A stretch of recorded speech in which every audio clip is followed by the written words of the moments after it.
Okay, so I got everything that I need here, and I'm just going to kind of show y'all what I'm doing. So usually when I plant in my containers, I will, if I see worms in the yard, I'll go get them and throw them in those containers, because I know that it is so important for the worms when they are in that container. It really helps the plant. So I always add some worm casting, a nice amount. From what I understand, you don't have to use a lot, because a lot goes, I mean, a little goes a long way. Now the next thing I'm going to add is some perlite. These are containers. I want to make sure that they drain. The plant is not in wet feet. So I use this because it helps with drainage. So I'll put some of that in there. And also too, as a warning, This is not good to use indoors. When you inhale it, there are some negative things that can happen. Now, I know I don't have to, and some people may say, oh no, that's not good, but I usually add a little biotone just so that they can get really established well. So I put that in there. Not a lot. It's good for organic gardening, and it adds those mycorrhizomes. Also, because I am in hot, humid Savannah, currently with triple digits, I'm going to add some vermiculite. So we are going to put some in there. That helps with moisture retention. So that's important too when you're working in a garden and you're using containers. So I'm just going to mix all of that up together. Now I haven't added this soil yet. I like to kind of mix it like that and then dump that on top. And it kind of helps to me. I need to get this out of there. Yeah, so sometimes when I am recycling my soil, I find that I might find, like I just found the other day when I was recycling some soil, an old bulb, a garlic bulb, and for some reason it did not germinate. So yeah, I just take that out. It looked a little rotted. Now I wish you could see it, but guys, look. Here's a worm. I'll throw you back in there. So like I said, I like to add the worms in there. They add something to the soil so that it is good for that plant. They put air in the soil, nutrients in the soil, and that's a good thing. This soil looks nice and rich now. So now what I can do is I can add this in there, mix it up a little bit more. It's actually easier to mix it like this, half and half, because this really is a lot. So I'm going to get up and I'm going to mix that. Let me just put my gloves on for this little nasty part. I'll take my little scooper out, come on this side, and let me tell you, this thing is so terrible. I can't pick it up like this because you see it's already breaking. It's just breaking. So what I'm going to do is just break all of this off, and then I'm going to pick it up from the bottom like so and just dump it in there. And this is while it worked, it was a good 17.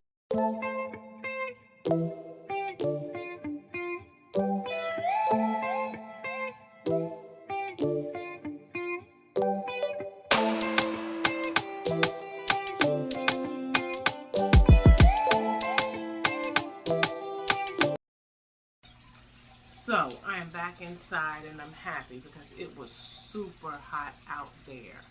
And so I figured I might as well look through the seeds inside as opposed to being outside.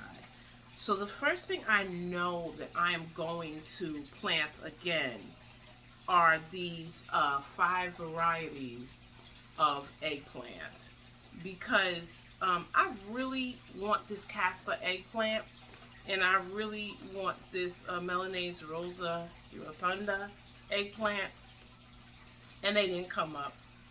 And I like the Satsuma long and the purple long, so those. And I know that I still have time because those take about 70 to 75 days, and I have some time before those will, before first frost. So I'm definitely going to start, like I said, some fall things.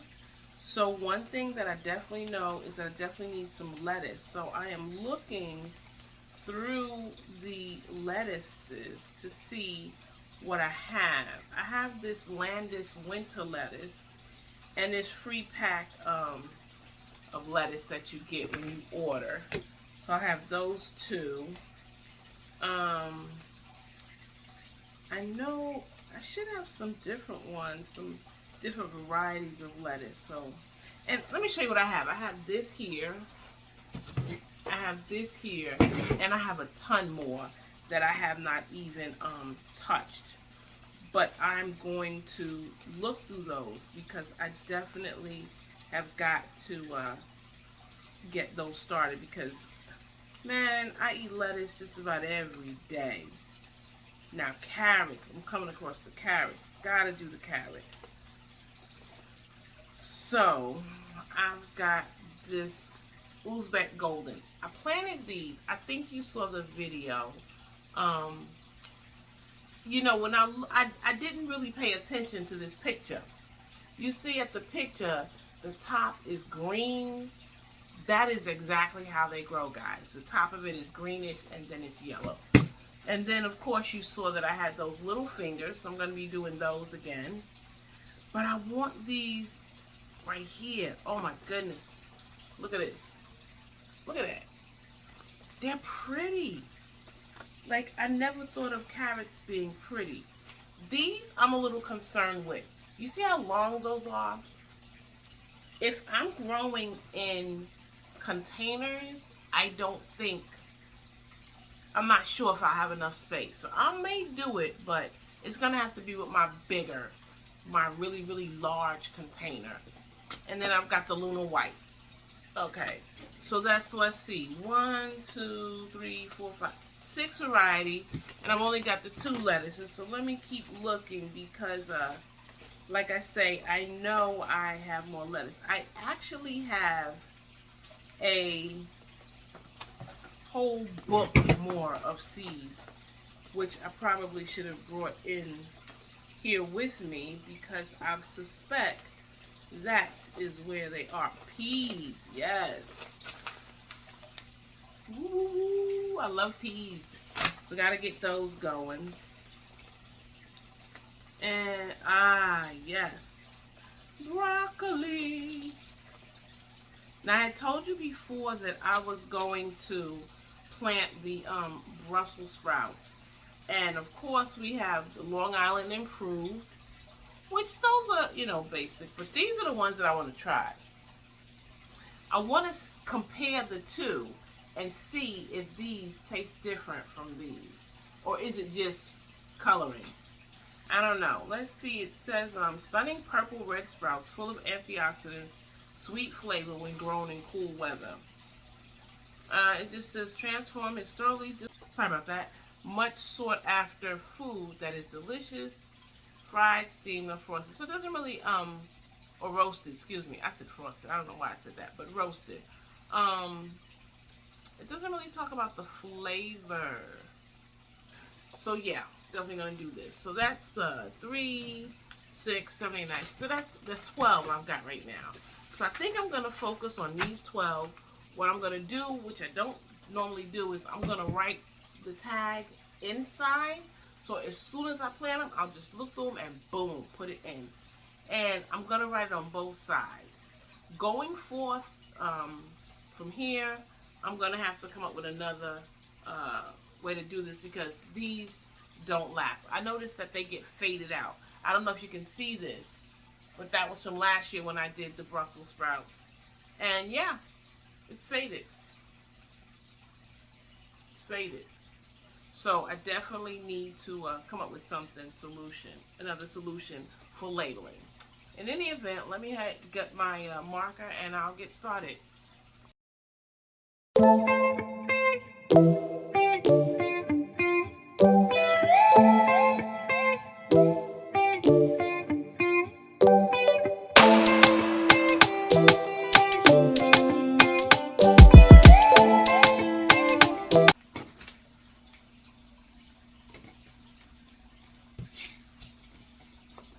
gonna try, even though this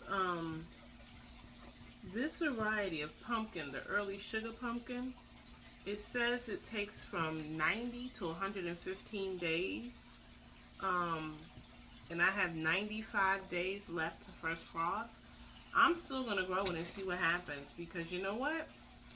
I may get fortunate and we may have start off with a mild winter and I might get a few. We'll see.